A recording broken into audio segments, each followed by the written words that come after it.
శ్రీ మాత్రే నమః. మిత్రులందరికీ శుభోదయం. ఈరోజు శ్రీ శార్వర్ణం సంవత్సర మార్గశిర శుద్ధ పంచమి శనివారం. ఈరోజు ధనిష్ట నక్షత్రం. ఈరోజు మనం పరిశీలించినట్టయితే పంచమి అంటే 5 బుధుడి అధిపతి, శనివారం శని అధిపతి.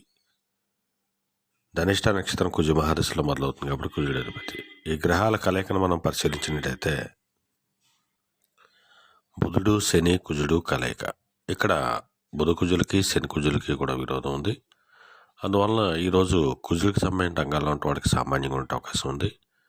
అలాగే బుధుడికి సంబంధించిన రంగాలు అనగా పాండిత్యం ధనార్జన చేసిన వాళ్ళకి అనగా పండితులకు కానీ, లాయర్లకు కానీ, లేఖర్లకు కానీ, ఆడిటర్లకు కానీ, విలేకరులకు కానీ ఈరోజు మిక్కిలి శుభదాయకంగానో లాభదాయకంగా ఉండే అవకాశం ఉంది. అలాగే శనికి సంబంధించిన రంగాలుగా సంస్థ ఆయిల్ వ్యాపార రంగంలో ఉంటే వాళ్ళకి కానీ, పాతిన వ్యాపారం చేసిన వాళ్ళకి కానీ, బంగారు వర్తకులకు కానీ, బంగారు ఆభరణాలు తయారు చేసిన వాళ్ళకి కానీ, శానిటరీ వర్తకులకు కానీ, సిమెంట్ వర్తకులకు కానీ ఈరోజు మిక్కిలి శుభదాయకంగానో లాభదాయకంగా ఉండే అవకాశం ఉంది. అలాగే ఈరోజు మనం సంఖ్యాశాస్త్రీత్యా పరిశీలించినట్లయితే ఈరోజు డిసెంబర్ 19 శనివారం. 19 అంటే 10, 1 రవి అధిపతి, శనివారం శని అధిపతి. సంఖ్యాశాస్త్రీత్యా రవిశని కలయిక. ఈ రెండింటి కలయిక ఎప్పుడు వచ్చినప్పటికీ కూడా ఈ రెండు ఈక్వల్ అండ్ ఆపోజిట్ పవర్స్ అని చెప్పడం జరుగుతుంది. అందువలన ఈరోజు రాజకీయ రంగంలో ఉంటోళ్ళకి కానీ, సమాజంలో ఉన్నత వర్గాల్లో ఉంటోళ్ళకి కానీ, ఉన్నత కుటుంబాల్లో ఉంటోళ్ళకి కానీ ఈరోజు కొన్ని వ్యతిరేకమైనటువంటి ఫలితాలు కలిగేటువంటి అవకాశం ఉంది. అందువలన ఆయా రంగాల్లో ఉన్నటువంటి మన మిత్రులు మిక్కిలి అప్రమత్తంగా ఉండవలసిందిగా మనకు శాస్త్రీత్యా చెప్పడం జరుగుతుంది.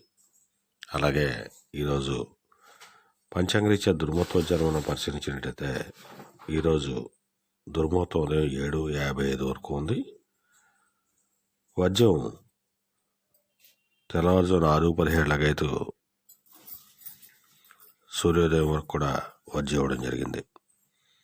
అలాగే ఈరోజు నక్షత్రం అయినటువంటి ధనిష్ట నక్షత్రం ఎవరికి తారాబలం కుదురుతుందని మనం పరిశీలించినట్టయితే భరణి, రోహిణి, ఆరుద్ర, పునరస్సు, ఆశ్లేష, పొబ్బ, హస్త, స్వాతి, విశాఖ, జ్యేష్ఠ, పూర్వాషాఢ, శ్రవణం, శతతార, పూర్వభద్ర, రేవతి. ఈ నక్షత్రంలో జన్మించినటువంటి మన మిత్రులందరికీ కూడా ఈరోజు నక్షత్రం అయినటువంటి ధనిష్ట అనుకూలంగా ఉంటుంది.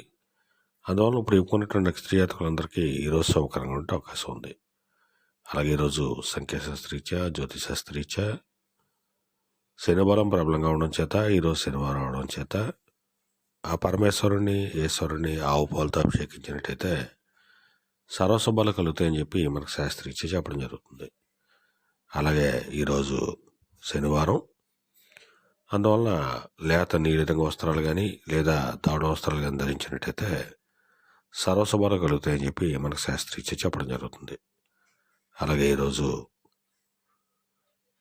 సంఖ్యాశాస్త్రీత్యా జ్యోతిశాస్త్రీత్యా శని బలం ప్రబలంగా ఉండడం చేత ఈరోజు శని సుక్షేత్రాలైనటువంటి కుంభ, మకర రాశిలో జన్మించిన వాళ్ళకి ఈరోజు విశేషమైనటువంటి ధనలాభం కలిగేటువంటి అవకాశం ఉంటుంది.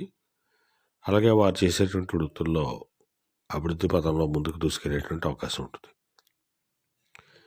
అలాగే శనికి మిత్రక్షేత్రాలైనటువంటి వృషభ, తులారాశిలో జన్మించిన వాళ్ళకి కానీ, మిథున, కన్యారాశిలో జన్మించిన వాళ్ళకి కానీ ఈరోజు ధనాదాయం బాగానే ఉంటుంది. వీళ్ళకి నూతన వ్యక్తుల పరిచయం కలుగుతుంది. వారి ద్వారా వ్యాపార అభివృద్ధి కలిగేటువంటి అవకాశం ఉంటుంది.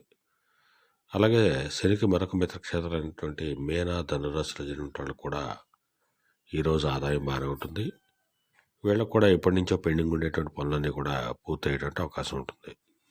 అలాగే శనికి శత్రుక్షేత్రాలైనటువంటి సింహ, మేష, వృశ్చిక రాశిలో జన్మించిన వాళ్ళకి ఈరోజు అతి సామాన్యంగా ఉండే అవకాశం ఉంది. అలాగే కర్కాటక రాశిలో జన్మించిన వాళ్ళకి కూడా ఈరోజు ధనాదాయం బాగానే ఉండేటువంటి అవకాశం ఉంది. అలాగే మరలా రేపటి శుభోదయం కార్యక్రమంలో మరలా కలుసుకుందాం. అంతవరకు మన మిత్రులందరికీ మరొకసారి శుభోదయం. ఇట్లు మీ పెద్దబాబు సిద్ధాంతి, గొల్లల మామిడాడ.